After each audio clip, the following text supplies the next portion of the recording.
guys doing? This is Mike from Mike's Random Thoughts, and this is a Jeffrey Epstein, Ghislaine Maxwell episode. You know, there are stories that begin with a crime. Us in true crime, we know this. But yet, there are stories that actually begin long before that. Because to understand Jeffrey Epstein, you're not going to start with his arrest. You're going to start with something far more interesting and some would say unsettling. How does someone like Jeffrey Epstein manage to get into the same room as the most wealthiest people in the first place? Jeffrey Epstein's early life, it does not hint at what he later becomes. He is actually born in Brooklyn, New York, to a middle-class background. In his family, there was no obvious path to extreme wealth. There was no elite lineage. There was no Ivy League academic trail that can actually explain his later access. Yet, somehow, he moves upward. And it did not happen gradually. Most would say it happened strategically. Epstein briefly works in education circles. He manages to teach at the Dalton School in New York. Listen, folks, that is one of the most prestigious private schools in the United States. This becomes one of the first key turning points in Jeffrey Epstein's life because this is where he manages to meet wealthy families, influential connections, and gateway access to the elite networks that he was trying to get into. This is not yet his power, though, but most would say that is his entry. Jeffrey Epstein enters into the world of finance. He actually claims involvement at Bear Stearns. But even here, details remain contested in public reporting. And honestly, what matters is the outcome, right? See, he leaves Wall Street, but yet he reemerges, not as a junior employee like most do, but as someone actually operating independently in high-level finance, with clients that Jeffrey Epstein refuses to fully disclose, ever, and wealth sources that actually remain somewhat of a mystery to this day. By the 1980s, Jeffrey Epstein is no longer climbing. He is positioning. He begins cultivating relationships with billionaires, scientists, political figures, and his ultimate favorite type of people? Academic elites. His role is not built on public reputation. It's actually built on a private trust network. As wealth grows, so does his geography. Jeffrey Epstein's properties actually becomes part of his core identity. He manages to get a Manhattan townhouse located in Upper East Side, New York, a Palm Beach estate, a New Mexico ranch, a private island in the U.S. Virgin Islands, Little St. James, aka Epstein Island. Each location, though, it serves as a specific type of function, which is isolation, access, control, and complete privacy. And according to later allegations, complete system control. One of the most unusual aspects of Jeffrey Epstein's network is his association with scientists, and especially academics. Man, he loves people involved in academia. He presents himself as a patron of research, a funder of theoretical physics, a supporter of intellectual advancement. He actually hosts discussions with the world's most prominent scientists and academics at all of his properties. Listen to what I just said, all of his properties. This creates another layer of credibility for him, though. Honestly, a different kind of trust. Not a financial, no, an intellectual trust. Later court cases and testimonies actually describe a system that allegedly involved the recruitment of young women. Grooming dynamics that were structured, that had structured access to Epstein's social circles. Use of assistants and middle people to go in between. Now, Ghislaine Maxwell actually eventually becomes very central to this type of structure. But in his early phase, she is not yet fully in the picture. To understand her role, we need to step back briefly. Ghislaine Maxwell is the daughter of the major media mogul Robert Maxwell. Her upbringing is not ordinary, though. Her upbringing is wealthy, politically connected, and highly social elite, but also unstable. This is because after Robert Maxwell's death in 1991, his entire empire begins to collapse in absolute scandal, leaving behind complete financial chaos and reputational damage. Now, after her father's death, Ghislaine actually manages to relocate to the United States. She actually becomes part of elite New York society. She is known for social connections, her networking ability, her access to high status circles. But financially and socially, she is rebuilding herself. And this is where she meets Jeffrey Epstein.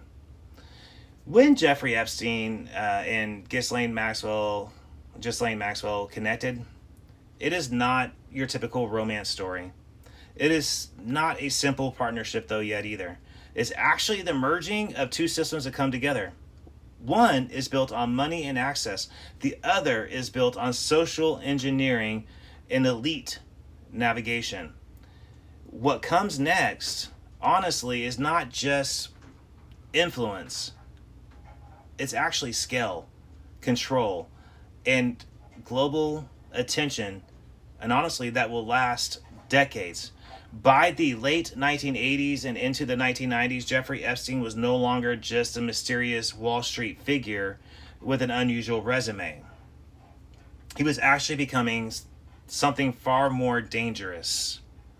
A man who seemed to exist in multiple worlds at once.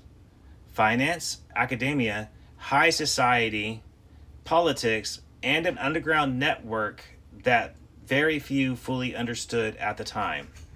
And in the center of all of it, increasingly, was a name that would become inseparable from his own. Ghislaine Maxwell, or Ghislaine, I've heard it pronounced both ways. Epstein's early financial career is still one of the most debated parts of Jeffrey Epstein's life. You see, he enters into elite finance circles despite not having a traditional academic background from institutions like Harvard or Stanford, honestly, in the conventional sense of graduation. Instead, he finds his way into teaching briefly at elite schools, networking with wealthy individuals, and eventually landing at Bear Stearns. Now, at Bear Stearns, Jeffrey Epstein is exposed to high-risk finance, wealth management, honestly, for ultra-rich clients, offshore structures, that's crucial to remember, tax optimization strategies. But colleagues actually reported describing him as very unusual. Not just intelligent, but intensely focused on connections rather than pure trading success. Because Jeffrey Epstein wasn't building a typical Wall Street career. He was building access. After leaving Bear Stearns, Jeffrey Epstein actually forms his own firm, a private financial advisory operation that was catering exclusive to ultra-wealthy individuals and billionaires. This is where things become very critical for Jeffrey Epstein. And unlike traditional firms, Jeffrey Epstein's business model is not widely transparent like majority of financial firms are. His client list is extremely selective, highly confidential, and never has been fully disclosed publicly. What is known is that he begins working with billionaires, political figures, and institutional power brokers. But what made Epstein unusual was not just really who he knew. It was how quickly he was trusted. Jeffrey Epstein's influence did not come from public status. It came from private relationships. He actually cultivated connections across finance, hedge fund managers, and bankers, politics, like as in U.S. and international political figures, academia, notably elite universities and research institutions, science and technology circles. That was his world. And increasingly, he began positioning himself as a philanthropic, scientific patron. I hate saying that word. He donated to research institutions, funded academic programs, and built relationships with very prominent scientists like Bill Gates. This gave him something that was extremely valuable: legitimacy.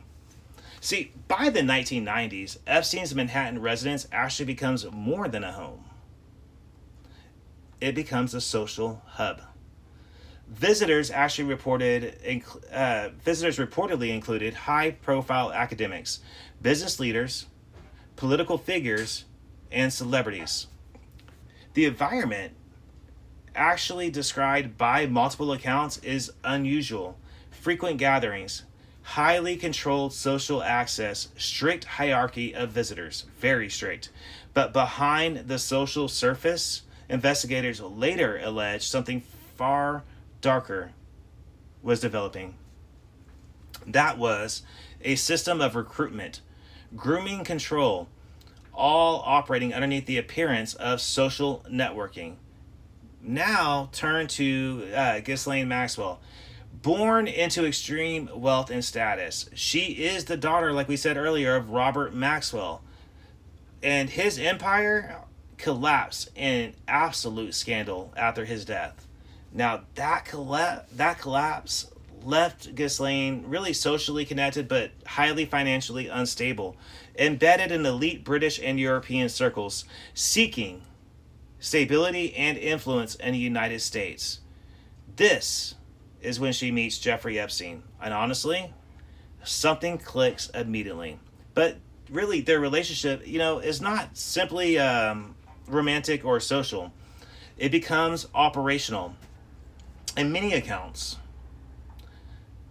and court testimonies, Maxwell is described not as the passive companion that she tries to say, but as a key organizer of Jeffrey Epstein's social world. Listen, her alleged roles actually included recruiting of young women, introducing them into Jeffrey Epstein's orbit, managing social introductions, maintaining trust with external elite contacts. Now, in legal proceedings, she has denied all wrongdoing, but prosecutors and witnesses described her as a central figure in facilitating access. One of the most discussed aspects of Jeffrey Epstein's network is the alleged connection to modeling opportunities. Young women are reportedly approached with promises of modeling work, photo shoots, career introductions. Some of these interactions, according to court testimony, later became part of the criminal investigations that were involving exploitation and abuse. The modeling angle actually seriously provided a social acceptable entry point, a recruitment mechanism, a cover narrative that, to be honest, reduced suspicion. During this period, Jeffrey Epstein begins acquiring or controlling multiple different properties that later became central to the investigation. The Manhattan townhouse in New York City. It's like a mansion, by the way. Palm Beach residence in Florida. New Mexico ranch properties. And of course, the infamous Epstein Island in the U.S. Virgin Islands. Reported in the investigation, additional international residences and travel access points, such as this place because he has a house in Paris. These properties allegedly serve different roles, though. Social hosting, private meetings, retreat locations, controlled environments with highly restricted access. Each location becomes part of what investigators later described as a distributed network of secrecy and power. One of the most puzzling elements of Jeffrey Epstein's whole network, one can honestly say, is his relationship with the scientific institutions. He donated to research programs and associated with physicists and genetic researchers. Academic institutions honestly focused on theoretical science. He was all over that. Some scientists actually later stated that they believed they were just engaging with a wealthy patron of science, somebody that enjoyed financing scientific projects. Others actually later distanced themselves entirely from Jeffrey Epstein's criminal history once it became public. This scientific layer gave Jeffrey Epstein intellectual credibility, institutional legitimacy, access to academic elites who were otherwise outside of his financial world. By the early 2000s, a pattern had formed. Wealth creates access. Access creates trust. Trust creates secrecy. And secrecy creates control. And within that structure, Jeffrey Epstein operates as the financial gatekeeper. Maxwell operates as a social gatekeeper. Together, they allegedly formed a system that really blurred the line between elite networking and criminal exploitation. Even before major federal charges in Jeffrey Epstein's name was already surfacing in numerous different allegations and legal scrutiny. But really what makes this period so critical is not just the accusations that was going against him, it's how long the system that he created continues operating despite them.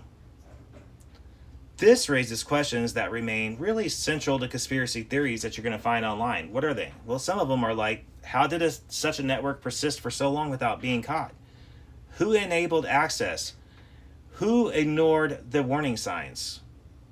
There are several widely circulated theories about this period of his life. One's like that Epstein was connected to intelligence operations, but there is no public proof that confirms that. That his network functioned as a leverage collection for powerful individuals. That compromised access was used to influence or blackmail material. That multiple institutions chose silence due to reputational risk. These remain unproven theories, but they do persist because of the scale and secrecy that's involved. Jeffrey Epstein is no longer just a wealthy financier. He is embedded in elite society, surrounded by influential figures, protected by layers of access to legitimacy, operating with Ghislaine Maxwell as a central partner in his social structure. And yet, what looks like success from the outside is in hindsight the construction of something far more disturbing. A system that would eventually collapse under the weight of its own hidden structure. By the early 2000s, the carefully constructed world around Jeffrey Epstein is no longer as invisible as it once was. Whispers have turned into complaints and reports, witness statements, and eventually formal police attention. But what happens next becomes one of the most controversial legal outcomes in modern American criminal history. This is because this is the moment where the system doesn't just investigate Jeffrey Epstein. It negotiates with Jeffrey Epstein.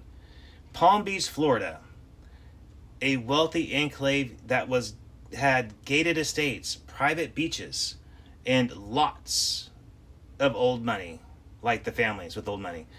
It is here the allegations against Jeffrey Epstein actually begin to surface in a more concrete kind of way. Reports from multiple sources described young women and minors coming and going from his residence, suspicious recruitment patterns, concern raised by families, and eventual contact with law enforcement. Look, the Palm Beach Police Department, it begins building a case. It truly does. And at the center of it is testimonies from alleged victims, observations from staff and his neighbors, a growing pattern that could honestly no longer be simply just ignored. As investigators started to dig deeper, they began to map out a disturbing structure. Multiple underage victims have been identified. Statements describing recruitment and payment arrangements. Accounts of repeated visits to Epstein's property. Patterns suggesting coordination beyond isolated incidences. The case, in other words, begins to shift from suspicion to something far more serious. A potential organized system of abuse allegations involving multiple individuals. During this phase, Ghislaine Maxwell is increasingly becomes part of the investigation focus.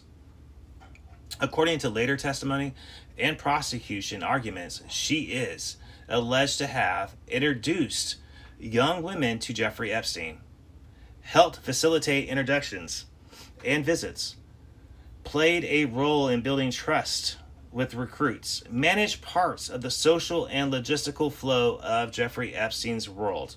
Maxwell has consistently denied these allegations, but in the investigative narrative, she is no longer seen as just simply a social companion of Jeffrey Epstein's. No, she is now considered a central operational figure in the environment around Jeffrey Epstein. As the investigation actually expands, something unusual really begins to happen. The case is not progressing in a straightforward kind of way.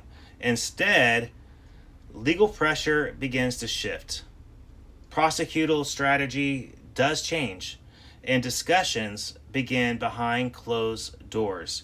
Palm Beach prosecutors began coordinating with federal authorities, and then the case really just disappears from the public momentum in a way that would later become highly controversial, that it just kind of vanished. One of the most debated moments in the entire Jeffrey Epstein timeline really could be 2008 non-prosecution agreement. Instead of facing broad federal charges, Jeffrey Epstein reaches an amazing reaches an amazing deal. Key outcomes would include Jeffrey Epstein pleads guilty to state charges in Florida. He receives a really short jail sentence underneath work release conditions. Broader federal charges are not pursued against him at that time. Certain co-conspirator implications are not fully tested in court. To critics, this agreement is seen as exceptionally lenient. Unusually given the scope of the allegations, a major turning point in accountability. To prosecutors at the time, it was presented as a negotiated resolution, a way to secure some form of conviction, a compromise in a complex case. But regardless of the interpretation, the result is the same. Jeffrey Epstein avoids the most serious federal prosecution at that stage. The agreement becomes one of the most heavily scrutinized legal deals in modern criminal history. Questions that later arise actually include: why were federal charges not pursued more aggressively? Why were victims not fully informed of the agreement details? How did that deal remain largely sealed from the public view for so many years? What level of institutional pressure negotiation actually happened behind the scenes? These questions would later resurface during renewed investigations, years after the fact. Even after the deal, investigative materials continued to circulate in the legal and journalistic circles. In fact, they still do. Key elements of this actually include multiple victim statements describing similar patterns, allegations of structured recruitment, accounts involving assistants and associates allegedly present during very key events, financial patterns suggesting coordinated activity. This is where Epstein's world begins to look less like isolated incidences and more like a repeatable system operating across time and locations. Following the 2008 resolution, Maxwell remains in Epstein's orbit. Publicly, she maintains a low profile. She appears at very limited social contexts, avoids media attention. Privately, according to later investigations, the network continues operating. This is the period that would become critical, because it actually represents not the end, but a pause before the expansion. Instead of dismantling Jeffrey Epstein's world, the legal outcome has an unintended effect. It reduces immediate legal pressure. It limits public exposure for a time. It allows travel and social activity to continue. It preserves part of his financial and social network. And most importantly, it allows the story to continue into a second phase. A large, more international, more complex phase. Several theories actually begin to emerge or gain traction during and after this period. One such as Epstein had protection due to his connections with ultra-powerful individuals globally, that the case was intentionally limited to avoid broader exposure, that intelligence or political interests may have intersected with the investigation, that the deal functioned as a containment rather than full prosecution. These claims have remained unproven, but they persist because of the unusual nature of the resolution and secrecy surrounding parts of the agreement. A moment where allegations, investigation, and prosecution converge into complete closure. Instead, what actually emerges is something very different. A reduced sentence, a sealed negotiation process, a network that remains largely intact, and a system that appears to survive scrutiny, rather than be dismantled by it. Jeffrey Epstein, he does not just, disappear from the story. He re-enters it. And when he does, the scale becomes even larger. After the 2008 plea deal, Jeffrey Epstein fades from mainstream legal attention. But in reality, he does not fade from existence. He simply changes environments. And over the next several years, he begins to rebuild something even more expensive than before. A network that is more international, more insulated, more socially legitimized, and even harder to map from the outside. And once again, Ghislaine Maxwell is deeply embedded in that world. In the years following his legal resolution, Jeffrey Epstein repositions himself in elite circles.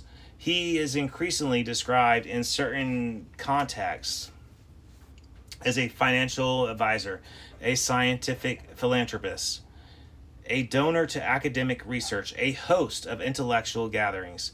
This rebranding is critical to Jeffrey Epstein because it allows him to re-enter spaces where reputation matters more than your public record. One of Jeffrey Epstein's most effective strategies during this time period is actually continued association with scientific and academic institutions. He becomes involved in or connected to private research funding, scientific conferences and salons, academic network events, and discussions with researchers in physics, biology, and mathematics. Some scientists later stated that they saw him as a wealthy patron who was simply interested in ideas, a funding source for unconventional research. Others later expressed shock when his criminal histories became widely publicized. The dual perception is important. To some, he is a benefactor. To others, he is a mystery they did not fully understand at the time. Jeffrey Epstein begins to reestablish access to high-status social environments. He is linked to wealthy financiers, political figures, international elites, cultural and media personalities. His Manhattan mansion residence again becomes a central node of activity. Reported visitors over this time actually included individuals from finance, politics, and science. Entertainment. The exact nature of every interaction actually remains contested and heavily debated in public discourse. But what is clear is that Epstein's access to elite circles really never fully disappeared. During this phase, Ghislaine Maxwell is reportedly described in accounts as a key facilitator of Jeffrey Epstein's social world. Her background gives her deep familiarity with elite European and American networks, access to old guards' social circles, the ability to navigate high-status introductions. According to later and legal findings and testimony, she is alleged to have played roles in social introductions, maintaining relationships with Epstein's network, facilitating trust between Jeffrey Epstein and new contacts. Ghislaine Maxwell has denied criminal wrongdoing, but in the narrative of this period, she does remain a central figure in how Jeffrey Epstein's social infrastructure actually functioned. By the 2010s, Epstein's network is no longer limited to just the United States. Reports and investigations later can connect him to travel and residences in the U.S. Virgin Islands, notably a private island, New York ranch property, Europe, including connections to London and Paris, meaning he had houses in both. These locations are significant, in the broader story because they actually suggest mobility across jurisdictions, private spaces outside of immediate public scrutiny, a geographical, dispersed lifestyle. This global structure actually complicates any single narrative of control or oversight. One of the most discussed properties associated with Jeffrey Epstein is his private island in the Caribbean. In public discourse, it actually becomes symbolic of it. And what does it become symbolic of? Isolation, exclusivity, controlled access environments. Allegations tied to this location becomes part of later investigations, though interpretations and legal outcomes really kind of vary depending on the jurisdiction and the case phase. What is important to understand to this story is not just the property itself, though, but what that property represents in the public imagination. It is a physical embodiment of secrecy and separation from oversight. Even during this period of apparent reintegration, Jeffrey Epstein is not entirely free from scrutiny. Journalistic investigations, civil claims, and renewed attention begin to reemerge. Key factors include civil lawsuits filed by alleged victims, media investigations, revisited 2008 plea deal, a renewed attention from advocacy groups, and an increasing public skepticism about how the early case was actually resolved. The pressure is slowly building again. By this stage, watchers and investigators began identifying what they believe is very much a consistent pattern. Wealth creates entry creates trust creates proximity creates dependency or influence. And within that structure, Jeffrey Epstein's world allegedly operated across overlapping social, financial, and private domains. This is where the story begins to shift from isolated allegations to something that prosecutors later describe as a whole systematic network under renewed investigation. By the mid to late 2010s, the situation begins to shift again. New witnesses emerge. Civil litigation intensifies. Journalistic investigations expand. And law enforcement interest, it returns at a much higher level. So, The structure that survived the 2008 resolution is now under far greater pressure, and this time the exposure will not remain contained. During this period, several theories circulated worldwide that Epstein functioned as part of a larger influence or intelligence ecosystems. Unproven, mind you. That his access to elites created leverage over powerful individuals. Unproven, mind you. That previous legal outcomes delayed but did not eliminate accountability. Interpretive. That multiple institutions were aware of his activities but failed to act decisively. Contested. These remain unverified claims, but they persist due to the scale of associations and mystery of past proceedings. Jeffrey Epstein's world is no longer hidden. It is once again visible. But visibility does not yet mean resolution. Instead, what emerges is a renewed legal system, expanding public scrutiny, increasing instability in his constructed social world, and a return to consequences that had once really been delayed. See, the system that once protected the distance is beginning to collapse under complete exposure. And in that final chapter, everything starts to converge. See, by 2018 and into 2019, the long building pressure around Jeffrey Epstein, it really does finally break. And it breaks through the surface.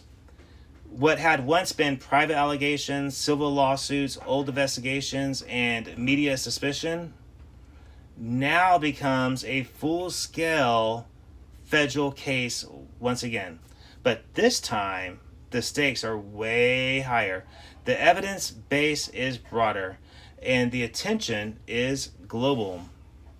In 2019, Jeffrey Epstein is arrested on federal charges related to alleged trafficking offenses involving minors. The arrest marks a reopening of the scrutiny into the past conduct, a renewed attention to the earlier case and settlements, and a major shift in public perception. This is no longer listed at a state-level controversy. This is a federal criminal case underneath intense public and political pressure. Federal prosecutors alleged a pattern that actually involved recruitment of underage individuals, travel across jurisdictions, structured environments of control and exploitation. Let's not forget coordination involving associates within Jeffrey Epstein's orbit. The legal narrative focuses on repeated conduct over years, multiple locations, and a network of individuals' alleged involvement in facilitating access. Among those closely examined in public reporting and legal proceedings is Ghislaine Maxwell. Now, she identified in allegations as a key associate, like we said earlier. Maxwell has denied all these allegations, and later she actually pleaded not guilty in her own proceedings. After Jeffrey Epstein's arrest, Epstein is held in federal custody in the state of New York. His detention becomes highly scrutinized due to his wealth, his prior legal history, and concerns raised publicly about his safety in custody. He is housed in a high-security detention facility while awaiting trial. During this period, the case becomes one of the most closely watched federal prosecutions in the United States. On August 10th of 2019, Jeffrey Epstein is found unresponsive in his jail cell. He is later pronounced dead, and the official ruling, like I said earlier, was suicide by hanging as determined by authorities. However, the circumstances did immediately generate widespread public debate. Key points that fuel controversies really does include security lapses in reported the facility, staffing issues noticed around the time of death, surveillance cameras that malfunction or gaps that were reported in coverage. Epstein began being placed underneath reduced monitoring protocols prior to the incident. Epstein's death has a major legal consequence. The federal criminal case against him ends with a trial. This creates a rare and significant outcome. No full courtroom examination of evidence, no cross-examination with witnesses in a criminal trial, no financial judicial determination of guilt or innocence. Instead, the case transitions into civil litigation, ongoing investigations, and derivative prosecutions of associates. Unlike Epstein, Ghislaine Maxwell is later arrested and prosecuted. She is actually charged in connection with allegations involving recruitment and grooming, facilitating access to Jeffrey Epstein, and participation in an alleged broader scheme. Her trial becomes one of the most closely followed legal proceedings in recent years. During this trial, multiple witnesses testified allegations of coordinated recruitment. They are presented. The structure of Epstein's social and private environment really is examined. Prosecutors argued that Maxwell played a central role in facilitating access and trust building within the alleged network. The defense disputes these claims and challenges the credibility and interpretation of evidence. Ghislaine Maxwell is ultimately convicted on multiple charges related to human trafficking offenses involving minors.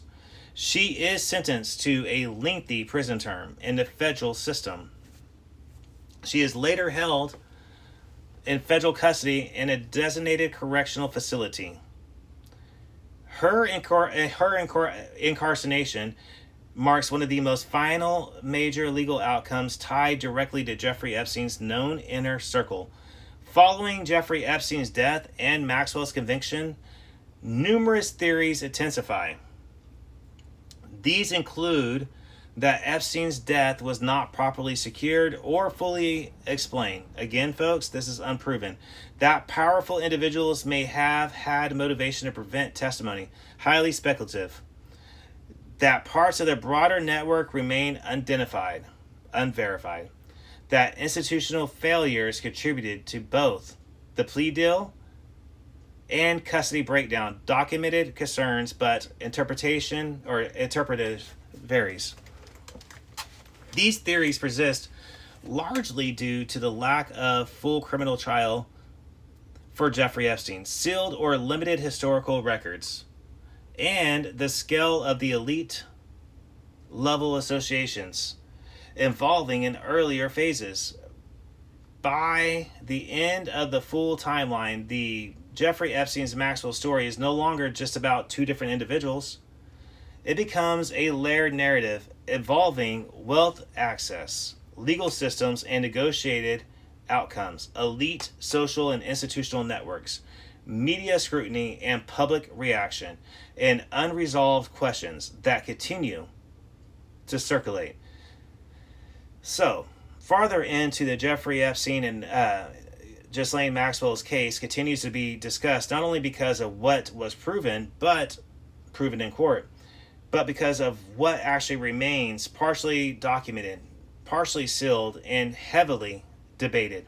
It stands as a case study in power, secrecy, legal limitation, and public distrust of elite accountability.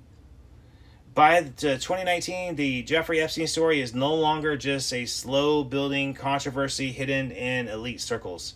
It is now a federal prosecution, a global media event, a political flashpoint, and a case already sharpened by decades of unresolved questions. What makes this moment different is not just the seriousness of the charges.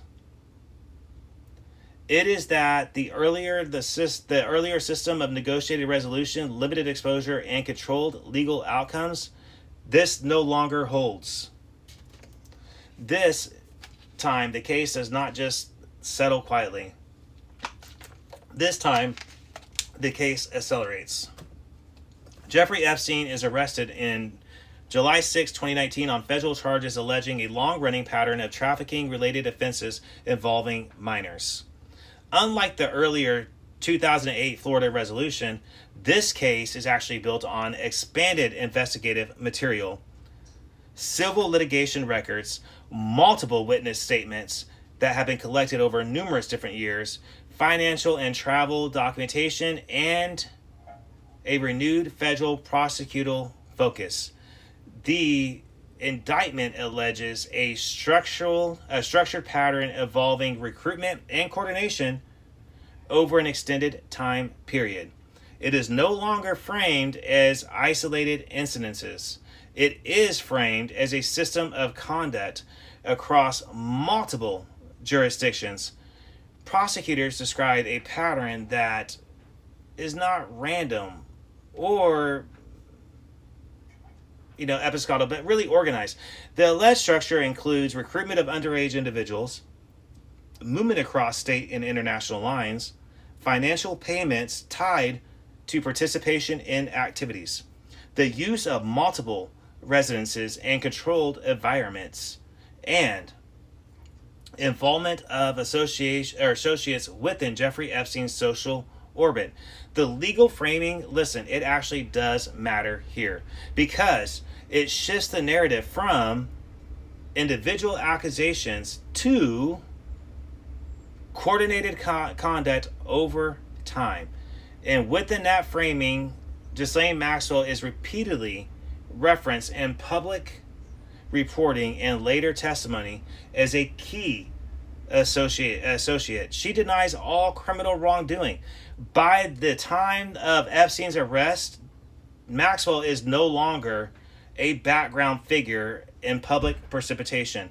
She actually becomes a central subject of civil lawsuits, a target of investigative reporting, and later a federal defendant herself. Her background remains important to understanding her position in Jeffrey Epstein's world. As the daughter of media mogul Robert Maxwell, she was raised in an environment of elite access, political proximity, and high-level social navigation.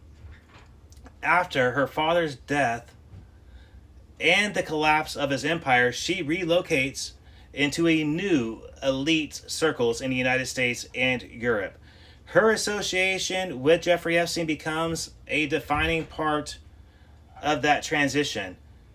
After his arrest, Jeffrey Epstein is held at the Metropolitan Correctional Center in New York City.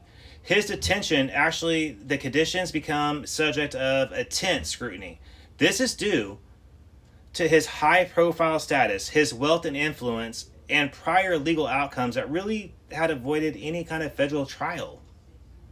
He is placed in a special housing unit underneath heightened security protocols. However, reports later emerged describing irregular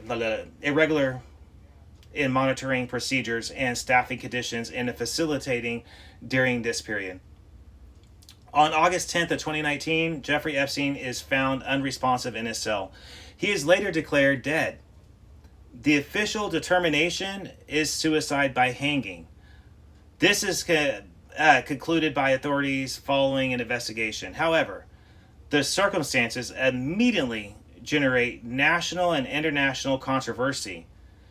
Key points that fuel public scrutiny really does include reported failures in cell monitoring procedures, staffing shortages, or procedural deviations in the facility, issues with surveillance camera footage availability, and the fact that Jeffrey Epstein was underneath suicide watch protocols that had reportedly been modified very shortly before his death took place. These details led to widespread public debate about institutional failure, and it still does. Jeffrey Epstein's death ends the federal criminal prosecution against him. This actually produces a major legal outcome. There is no trial. That means no courtroom testing of evidence, no sworn cross-examination of witnesses, no judicial findings on the full scope of allegations, and no final adversarial resolution of the federal case.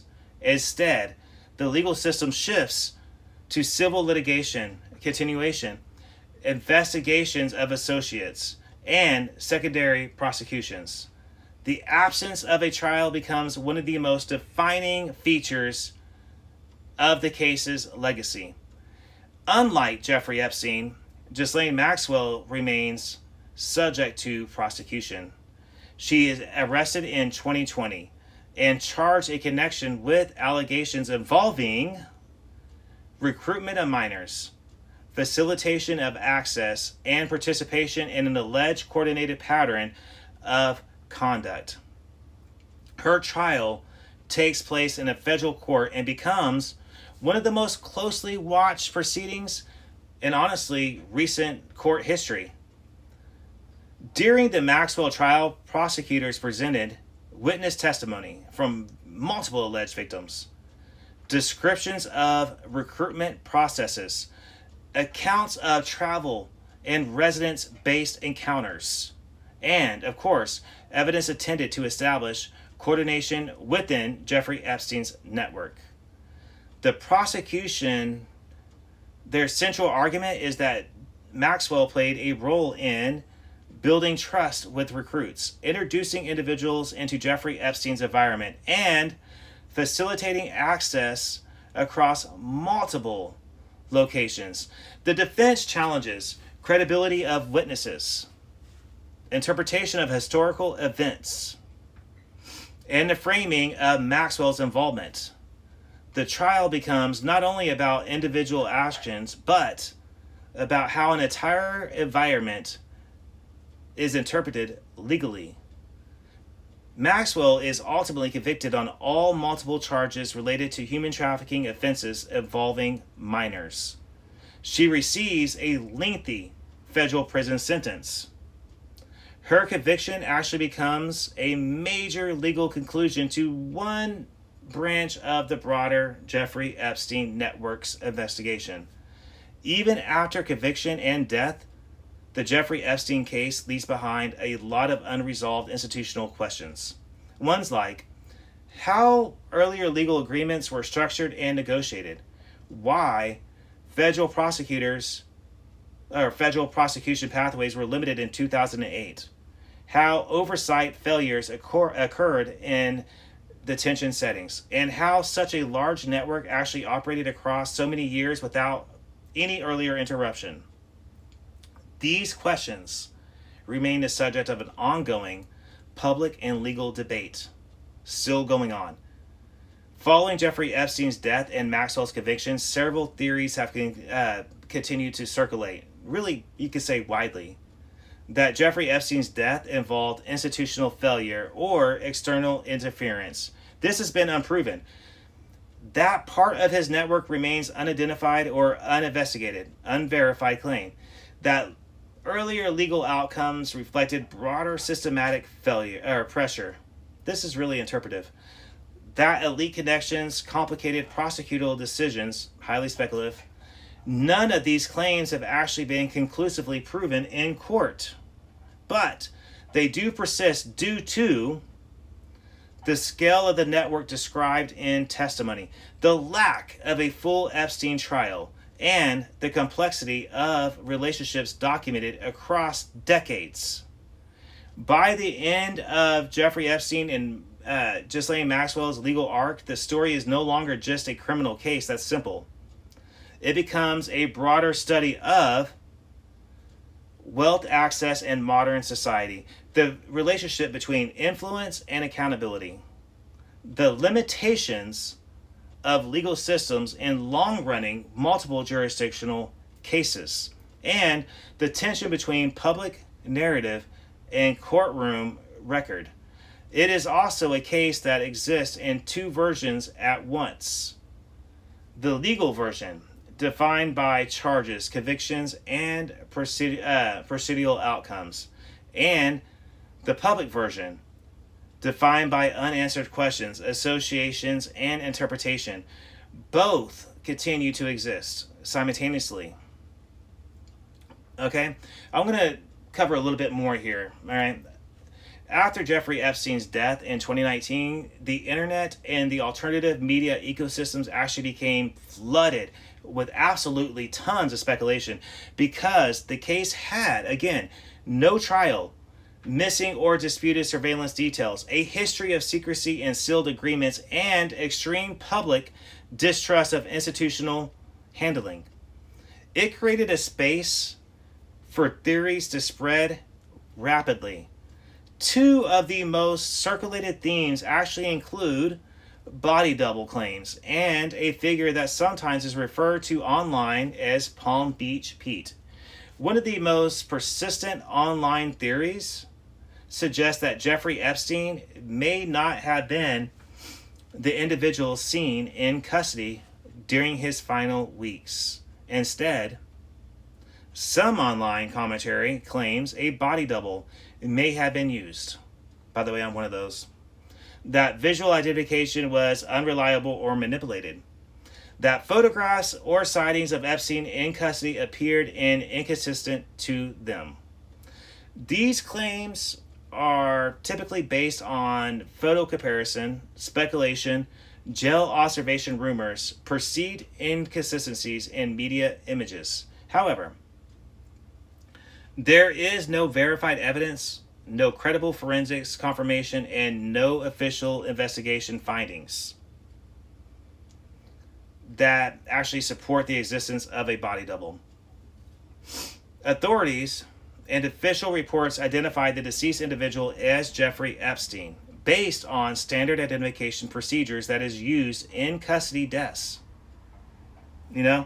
Another reoccurring name online discussions, again, is Palm Beach Pete. Now, this is not an official identified person, okay, in court records or government filings like their paperwork. Instead, it appears strictly on the internet.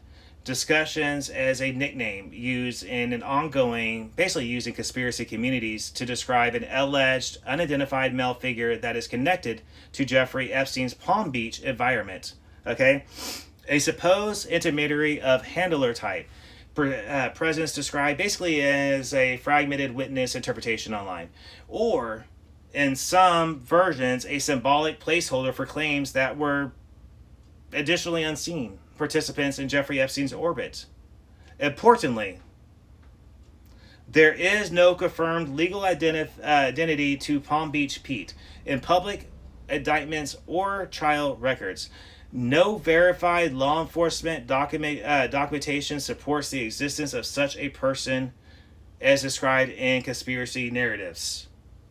The name exists primarily in online forums, commentary threads, and speculative analyst spaces. These kinds of theories tend to grow in cases where major public figures are involved. Legal outcomes start to feel incomplete to the public, such as no trial for Jeffrey Epstein himself. Evidence is partially sealed or heavily redacted, and trust in institutions is already very low. In that environment, speculation often fills the gaps left by missing testimony, unreleased records, and unanswered procedural questions. To separate this clearly, verified through legal records or official reporting, Jeffrey Epstein died in federal custody in 2019. The official ruling was suicide by hanging. Ghislaine Maxwell was later tried and convicted in federal court. Multiple victims have testified in court proceedings, not verified, unproven claims, such as body double replacement theories, the existence of Palm Beach Pete as a documented individual in legal records, claims of identity substitution in custody, any coordinated physical interpretation scenario. Even though these theories are not supported by evidence, they still persist because the Jeffrey Epstein case contains some unusual features compared to typical federal prosecutions. early plea deal controversy, high profile social connections, restricted historical transparency in parts of the case, and the absence of full trial for Jeffrey Epstein himself. That combination creates a long-lasting gap between what the legal system has confirmed and what the public actually feels was publicly explained. And into that gap, narratives like, Body Doubles and Palm Beach Pete, they continue to circulate online because of that reason. Now, I do have more coming to you in a part 2 episode. I look forward to seeing you guys on that one.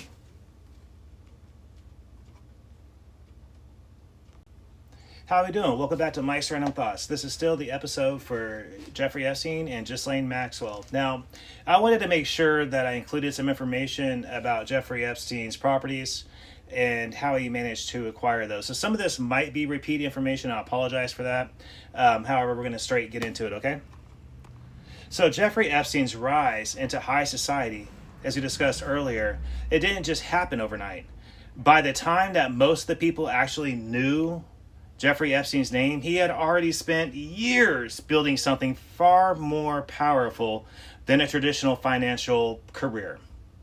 A whole network influence spanning finance, politics, science, and elite social circles. Jeffrey Epstein began his career in finance in the 1970s after briefly working as a teacher.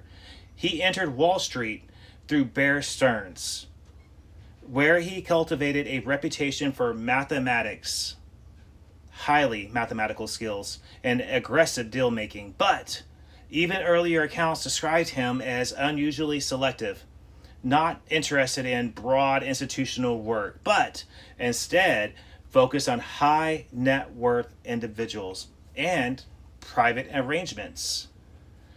By the 1990s, Epstein had transitioned away from traditional finance entirely and began operating as a private wealth manager for ultra wealthy clients.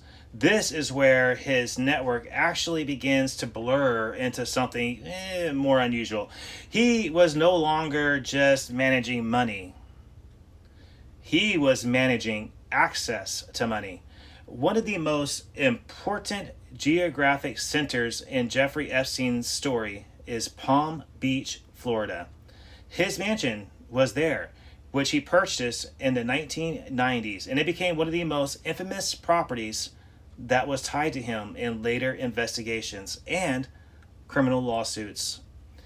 It was located extremely close to high-profile figures and high-profile social hubs and became a focal point in early allegations. Court records and victim testimony later described the Palm Beach properties as a site where underage girls were really brought underneath the guise of massages and modeling careers. This is part of what triggered early police attention in Palm Beach County in the early 2000s, ultimately leading to the 2008 plea deal. Now, Palm Beach wasn't just a residence and that functioned as a nod in a wider social ecosystem, like wealthy neighbors, visiting guests, and political connections, moving through Florida's elite circles. Ghislaine Maxwell enters this role as a key connective figure. She is the daughter of the media tycoon Robert Maxwell, who actually built his powerful publishing empire before his death in 1991 underneath very much controversial financial circumstances. Now, after his collapse, Ghislaine relocated into elite social environments in New York and London. She eventually becomes closely associated with Jeffrey Epstein in the 1990s. Unlike Epstein, who was private and technical in his networking, Ghislaine Maxwell functioned as a social architect. She introduced people, maintained relationships, and helped normalize Jeffrey Epstein's presence in elite circles. I hope you guys caught that. Normalize. Multiple civil lawsuits and testimonies later described her role as recruiting and introducing young women, maintaining access to Epstein's social environment, acting as a trust intermediary between Epstein and guests. She was the go-between, the fix-it-right girl. She was later charged and convicted in 2021 for sex trafficking related offenses tied to Jeffrey Epstein's network. Now, one of the most repeated allegations in court findings and testimony is that Jeffrey Epstein and Ghislaine Maxwell used modeling and social scouting as a recruitment pathway. Now, victims have described being approached under promises such as modeling opportunities, travel opportunities, network with wealthy individuals. These claims actually appear very much repeatedly in all the civil lawsuits and sworn testimonies through the legal cases. Now, the focus on specific criminal conduct rather than broader institutional claims. Jeffrey Epstein's power structure is often described in, really, let's be honest here, 3 layers. Financial access. He managed money for extremely wealthy individuals. You're talking billionaires, millionaires. But the exact origin and scale of his wealth actually remains debated and reporting in litigation. Now, number 2, social gatekeeping. He hosted gatherings where scientists, political academics, and business leaders actually intercepted. Number 3, information control. Former associates and investigators have suggested that he maintained extensive personal records, through the extent and purpose remain disputed. Though this combination created an environment where influence flowed both directions. Like, people needed access to him and he needed access to them. Makes sense, right? Epstein built his relationships with high-level academic and scientific figures, including institutions like Harvard-affiliated networks. These relationships are very much well documented in reporting and photographs, but the purpose and depth of those ties have been widely debated. Some describe him as a patron of science. Others question his legitimacy and motivation of his involvement. The first major legal case actually emerged in Palm Beach County in the early 2000s. Now, investigations included allegations that were involving underage girls, paid massages, recruitment through intermediaries, like meaning middle people. The case ultimately resulted in the controversial 2008 non-prosecution agreement, which actually limited federal charges and became one of the most criticized plea deals in modern United States court legal history. Still is. The mid-2000s, Jeffrey Epstein had already survived an investigation that could have ended his public reputation and ended his public life and really his career. Instead, he reemerged even more connected with expanded access to political, academic, and, get this, international elites. And one figure was now becoming increasingly central to that ecosystem. Ghislaine Maxwell, not just as a companion, but as a structural link inside the network really itself. By the time that Jeffrey Epstein's network had expanded beyond Palm Beach and New York, one location would become central to nearly every later investigation and criminal lawsuit. What is that? The infamous Little St. James, often referred to in media coverage as Epstein's private island. In the United States Virgin Islands, purchased in the mid-1990s, the island sits just offshore and was developed extensively during Jeffrey Epstein's ownership. Unlike a typical luxury retreat, it was described in multiple civil lawsuits and witnesses' accounts as a highly controlled private compound rather than a convictional vacation estate. Based on court filings, investigative reporting, and victim testimony presented in several cases, the island was described as having a layered layout, right? A main residence complex that was used for hosting guests, separate guest accommodations across the property, staff housing areas, restricted access zones, not open to most visitors, like they were strictly forbidden. You could not go there. Travel to the island was typically done via private aircraft into the nearby islands. Then he took a helicopter or boat transfers to Little St. James, his island. It's like side by side. Picture Hawaii almost.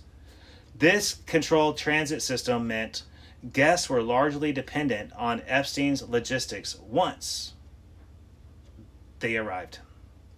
In multiple lawsuits, witnesses described the island as having a highly managed flow of people, where schedules and movement were actually directed by staff exclusively. Common elements described in testimony included guests being transported between locations by staff, limited autonomy once on the island, meaning like they're restricted with where they can go, structured visit schedules arranged in advance before they got there. Now, these claims are part of court filings and allegations, not independent verified surveillance records, but they do form a consistent pattern, right, across multiple legal complaints. Testimony and reporting describes a network of staff members, assistants, and facilitators who actually helped operate properties across Epstein's estate, like across his whole system, actually. Ghislaine Maxwell is repeatedly identified in civil litigation as a central coordinating figure in social introductions and recruitment-related allegations tied to Jeffrey Epstein's environment, including locations like his island. Now, other staff were described in lawsuits as handling transportation logistics, household operations, guest scheduling, and coordination. Now, civil lawsuits involving Jeffrey Epstein's estate and Maxwell included allegations that underage girls were brought to multiple Jeffrey Epstein's properties, including the island, underneath various pretenses, such as travel opportunities, massage work, modeling-related introductions. These allegations were presented in a sworn testimony and legal complaints, but many details remain contested or not adjusted in criminal court, specifically for each location. Rather than functioning as a simple private retreat, investigators and journalists have often described Little St. James as a network node, a place where high-profile visitors could be hosted discreetly, which is what they wanted. Travel was tightly controlled. Social interactions were curated within a private environment. Now, this structure made it extremely difficult for outsiders to actually watch or document what actually happened like day to day. The island became central in later investigations because it appeared frequently in victim testimony. It was tied to transportation records and flight logs. It was referenced in civil discovery materials. And even when specific events were not legally proven, for every single allegation, the island consistently appeared as a shared location in multiple independent accounts. Now, it is important to distinguish, right, allegations and lawsuits and testimony from facts established through conviction evidence that is tested in a criminal trial. Now, Jeffrey Epstein was arrested in 2019 in New Jersey on federal charges related to trafficking allegations, but he died before trial. Ghislaine Maxwell was later convicted in 2021 on federal trafficking related charges. That would be human trafficking, by the way. By the late 1990s and early 2000s, Jeffrey Epstein was wasn't just wealthy, he was embedded in one of the most powerful social ecosystems on the globe, Manhattan. And at the center of it all was one of his most well-known properties, located on the Upper East Side, Epstein's famous townhouse, which was reportedly one of the largest private residences in New York City, which, by the way, was gifted to him. This was just a home. It was not just a home. It functioned as a meeting place, a for really high profile individuals, a hub for social introductions, a controlled environment that was similar in structure to his other properties. Visitors over the years reportedly included politicians, business executives, academics and scientists, celebrities, and royalty. The full scope of who actually visited and for what purposes they actually visited, it still remains one of the most debated aspects of the Jeffrey Epstein case.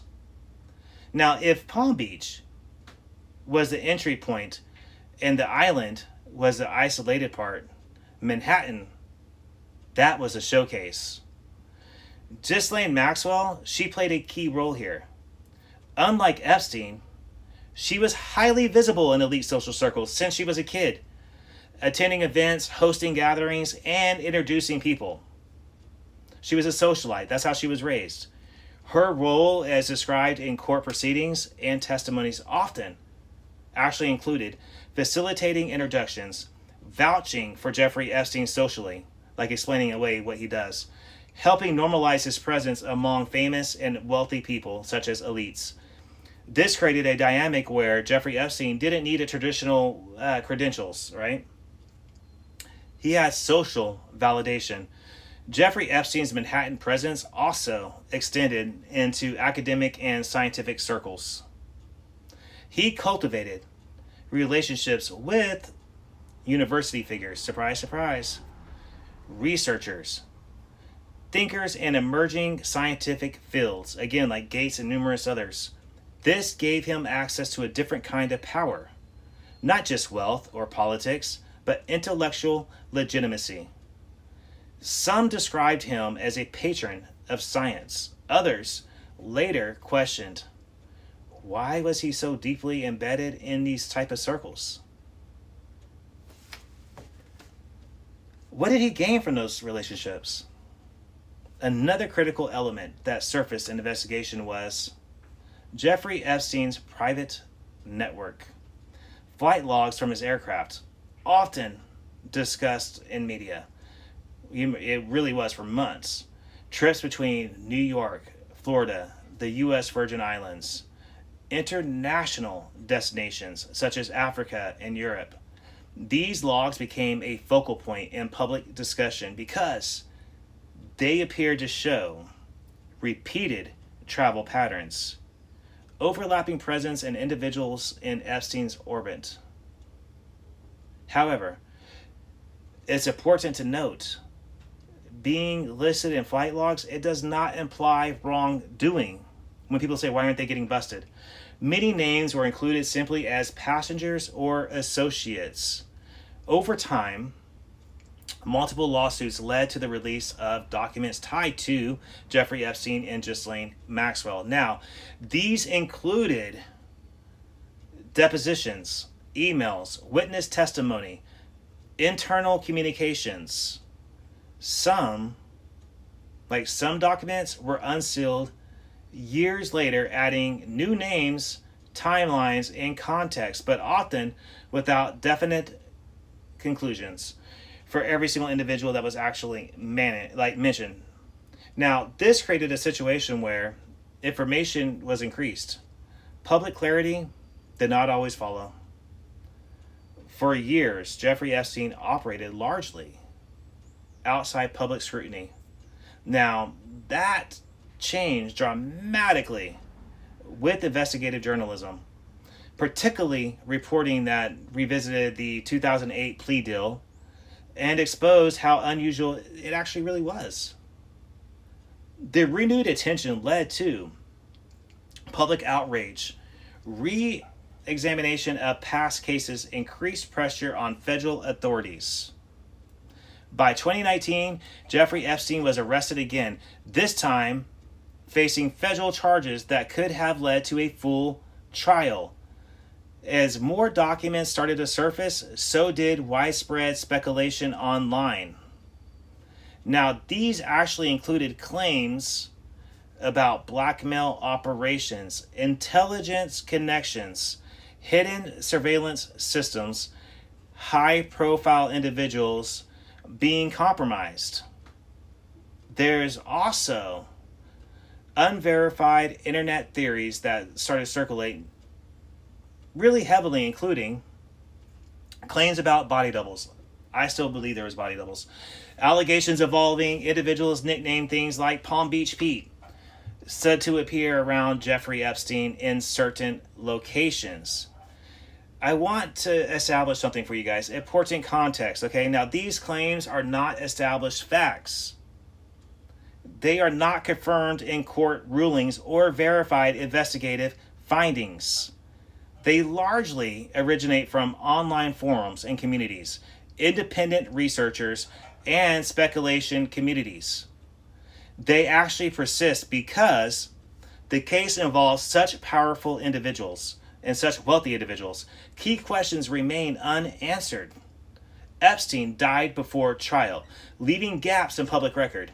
By now, a clearer structure has emerged. Palm Beach, early allegations and recruitment, Manhattan elite circles, the networking, and legitimacy.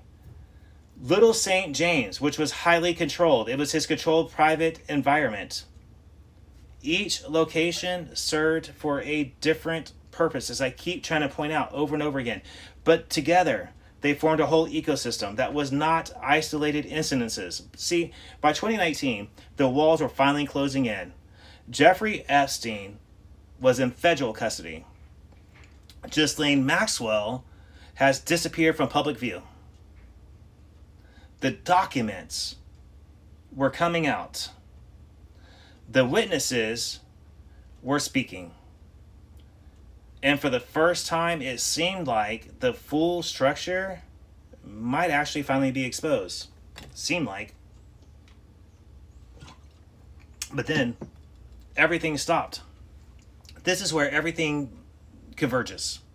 See, after decades of operating in elite circles, surviving earlier investigations, and maintaining networks that really spanned continents, okay?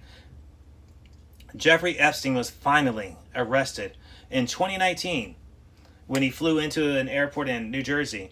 And within weeks, he was dead. Within weeks. In 2019, federal authorities arrested Jeffrey Epstein at Teterboro Airport in New Jersey. He was charged with sex trafficking of minors, conspiracy to engage in sex trafficking. Prosecutors alleged that his operation involved recruiting underage girls, transporting victims between properties, maintaining a structured system of abuse across multiple locations and countries and state lines. For the first time, this was not just a local case like it was in Florida. This was a federal case, and it had potential to expose everything. It had.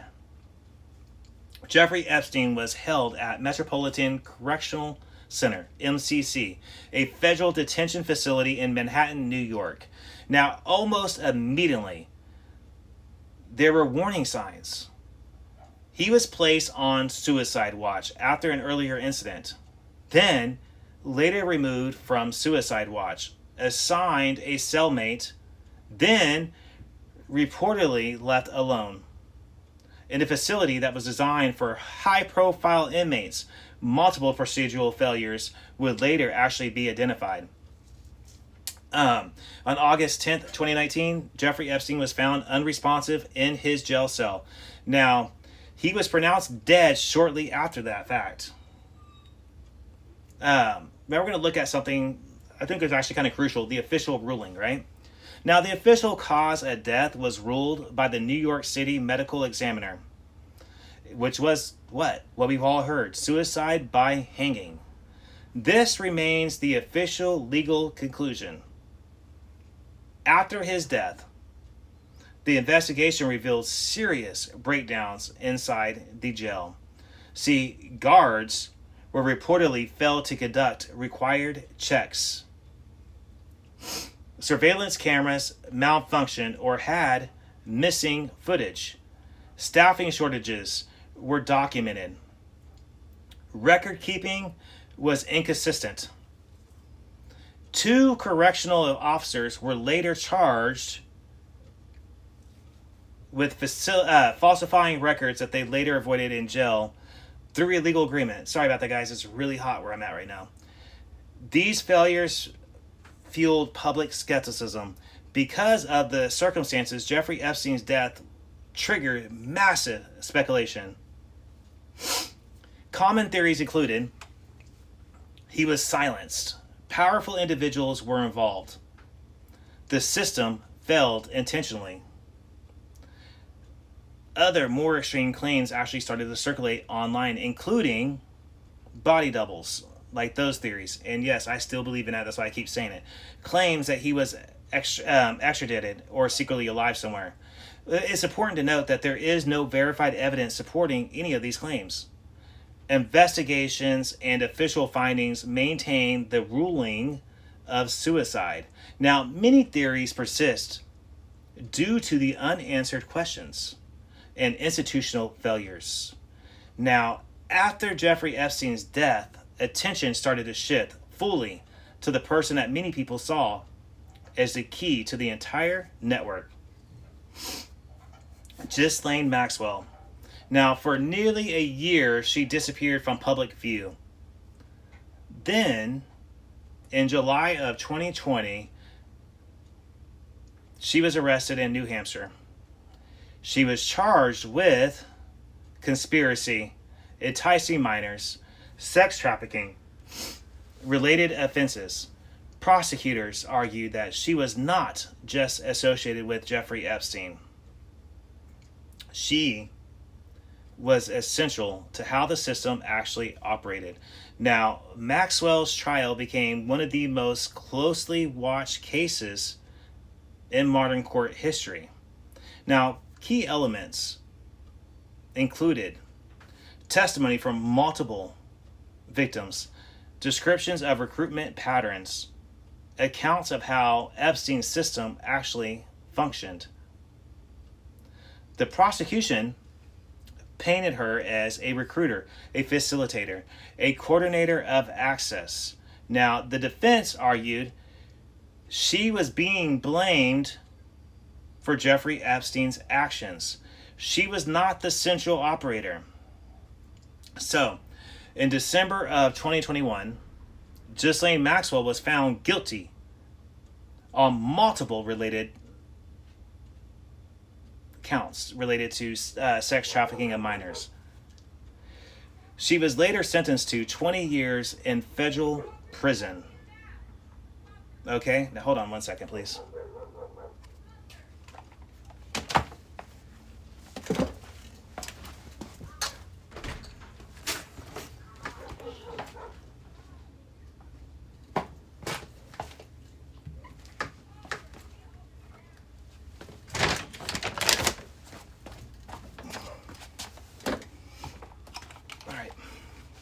Sorry about that, folks. So let's look at something crucial here. Her life in prison. Now, Ghislaine Maxwell is currently serving her sentence in a federal prison in Florida. Reports about her prison life, because a lot of people have mentioned that. She has limited communication. She has strict monitoring due to the case profile. Ongoing legal appeals. She has continued to deny key allegations tied to her role. Now, even after Jeffrey Epstein's arrest, his death, Ghislaine Maxwell's conviction, major questions still remain. Who exactly funded Jeffrey Epstein's wealth? How extensive was his client network? Were there other directly involved who were never charged? And I guarantee you there are. Now, what information, if any, was lost with his death? By the end, what emerges is not just a story about one person. It's a story about a system with many different layers. Financial layer, wealth, access, influence. Social layer would be the elite networks, introductions such as Ghislaine Maxwell's role. Operational layer. This would mean his properties, travel, logistics, and legal layer failures. Now, plea deals delayed accountability, right? Jeffrey Epstein never really stood trial. Remember that, folks. Ghislaine Maxwell, however, did, and she still ain't talking. But even after convictions, documents, and years of investigation, the full picture, it still feels incomplete. Not because of nothing that is known, but because what is known raises even bigger questions. That's the reason why. And honestly, folks, I felt like it was crucial to go over this part. That's why I wanted to add it in. We went heavily into Jeffrey Epstein's wealth, his properties, and other things. I'm actually planning on doing a part 3 because I'm looking into who Palm Beach Pete is. And I want to find out a little bit more information about Jeffrey Epstein's actual island and ranch. So hopefully those will be coming here pretty soon. And as I keep saying, there are numerous other true crime episodes that I'm planning on doing, which will be coming here pretty soon. Robert Maxwell will be released here pretty soon. This episode I had to redo today because of an event that happened and I lost everything. So hopefully it came out good. Hope you guys enjoyed. And you guys can expect a lot more coming out about Jeffrey Epstein and Ghislaine Maxwell. I have every intention of doing that. As of today, I found out some more information. So again, I want to look into his island and I want to look into that ranch and a little bit into Palm Beach Pete. Most likely that will be after the Robert Maxwell episode is released. I hope you guys enjoyed this one. I hope you guys learned a little bit more about Jeffrey Epstein, Ghislaine Maxwell, their backstory, how they developed, how they got their connections, how they actually worked together, how his little operation actually managed to operate, and all that kind of stuff. And understand this. It's still speculative of what's going on because all his stuff is still in his house on an island. People keep getting on there and filming it. There still is armed security there. Lately, I've been listening to a lot of interviews from people that used to be employed by Jeffrey Epstein. Some of them are fake, and I have come across real ones. I came across one that had to do with the maid yesterday. I thought was really good, so I might put that into some bonus features. Like I said, this episode is far from being done, but this would be part 1 and part 2 that I'm hoping to put together. And again, I hope you guys learned a lot. Stay tuned because more information is coming very soon. The Robert Maxwell case or the Robert Maxwell episode will be coming up right behind this one. This has been Mike. I hope you guys enjoyed. Everybody have a good day, and I will definitely catch you guys on the next one.